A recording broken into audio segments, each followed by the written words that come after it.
The crisis of yesterday is the joke of tomorrow. H.C. Wells. Good to have you all to this program, Vivid View, with Achilles. Many thanks to God. Vivid View. Say and do it. Progressively, the topic for today's discussion is building collapse and way out. Sincerely speaking, this has taken a lot of lives. A lot of lives indeed has gone under this purview. I hereby condole with the families of the departed. The guests will be introduced shortly after this break. Please stay with us. Vivid View. Say and do it.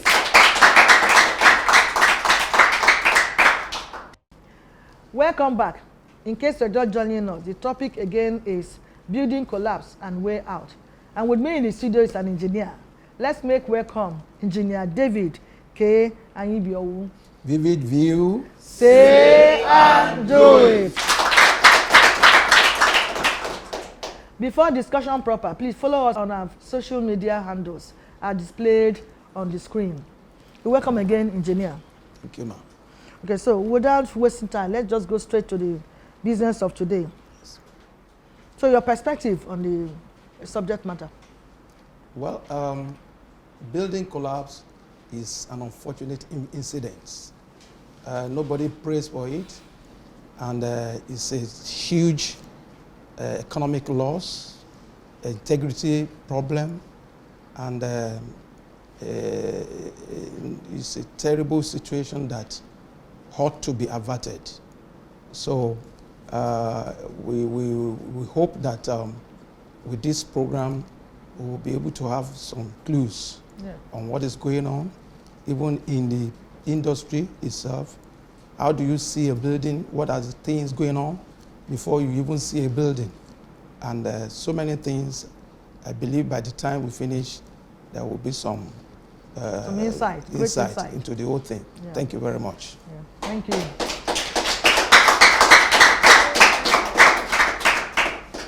Now let me ask you, is building collapse largely attributed to human error?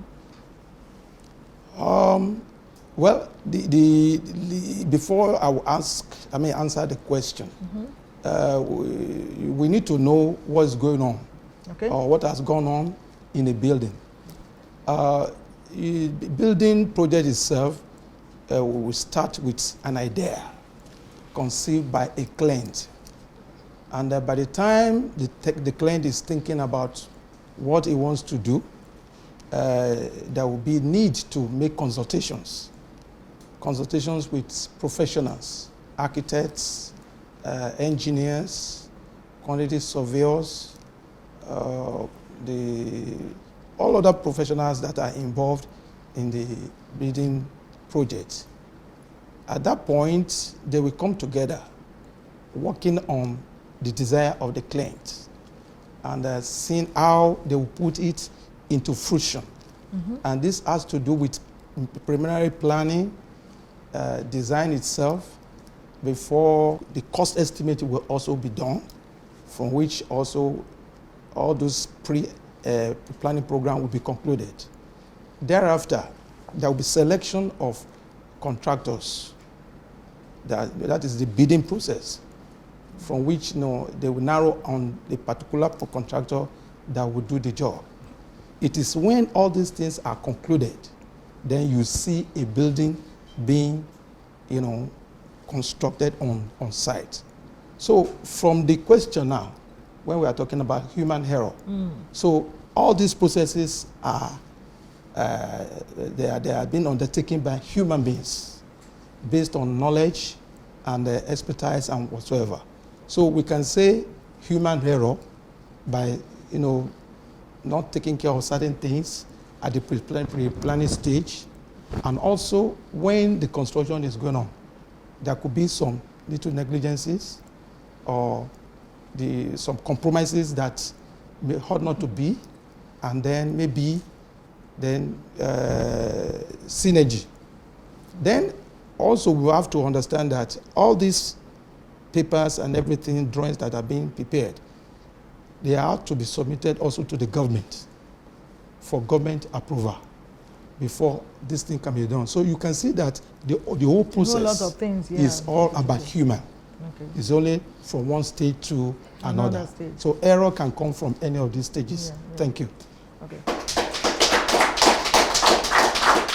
So invariably, this collapse is largely depends on human error. But what about the topography of the soil? Yeah, Is part of it? Yeah, it's all about human. You know, among the professionals, I only try to approximate. Yeah. We have the architects, we have the structural engineer, we have the services engineer, that is the M&E, we have the geotechnical engineers. Okay. Those are the people that have a deep knowledge of soil. Yeah. And they can say the kind of foundation that they need to be, yes, that be stuff, done. whether Yes. to be filled or not to be filled. Yes. And all that. All right. Yes. Thank you so much. Then who are those saddled with the responsibility ensuring standardization and quality in the process of building? Yeah. You have already mentioned some of them. I say here Ministry of House and Planning, something like that. The fiscal planning. Okay. Yeah. You see, because the documents, that is the drawings that are going to be used on the site, was not prepared by one person alone. So each party also has his own role to play while the construction is going on. No. And it is the responsibility of each party to make sure that those things are strictly adhered to.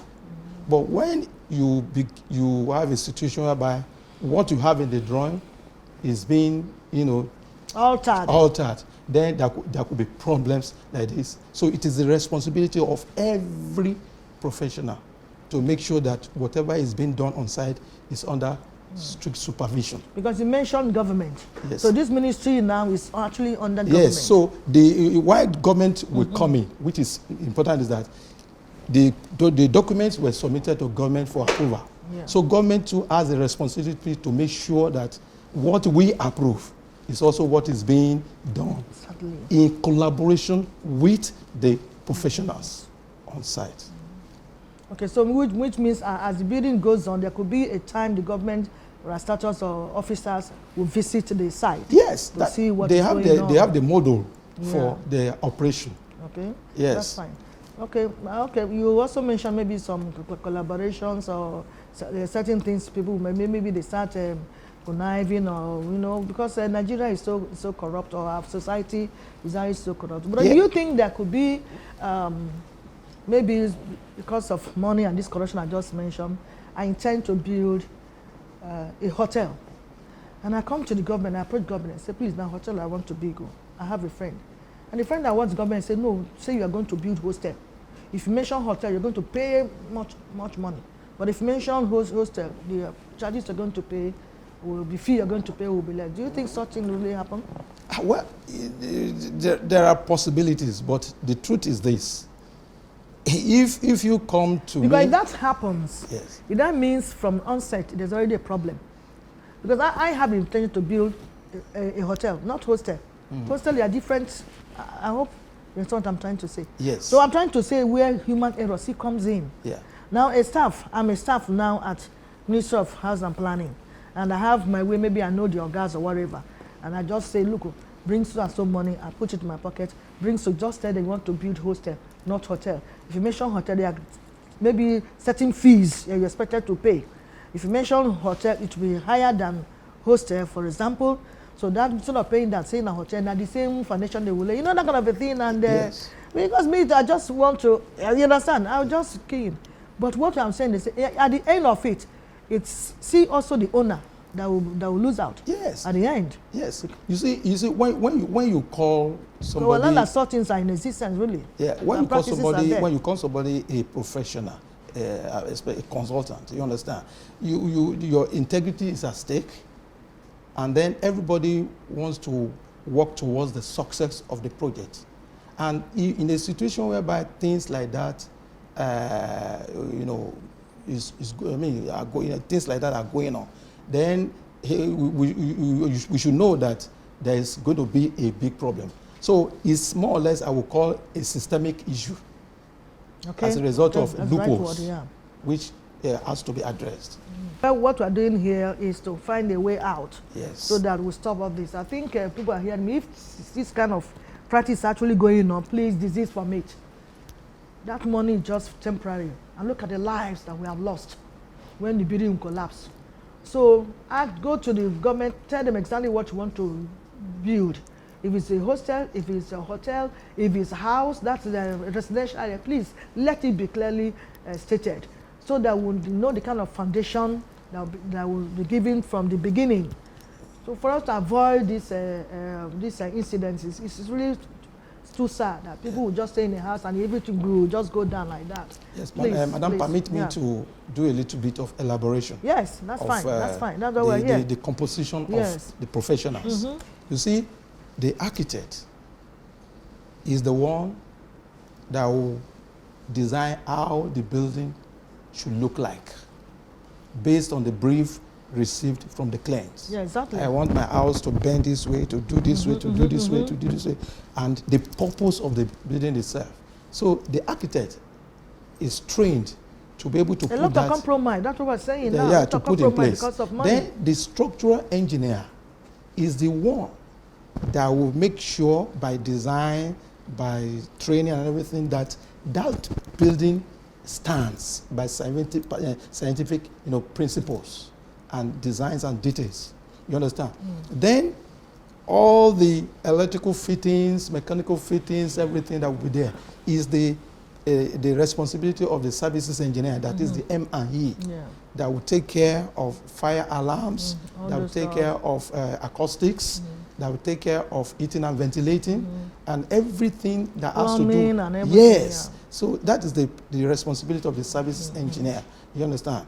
Then we have also the geotechnical engineers, who is just like, I come to your environment. I want to stay in your environment. I need to know, what is this environment like? Do they sleep at social time? What is the influence in the environment? So the geotechnical engineers, we do a study of that land where you want to put the building. There are so many investigations. That's dimension topography now. Yes, the soil, the soil strata. What is where do you have the hard, strata there upon which you put the building? That will determine whether the type of foundation, whether it's pile, whether it's raft, or all sorts. You understand? You know the names. Thank you very much. Yes. We'll take a break now. Vivid View. Say and do it.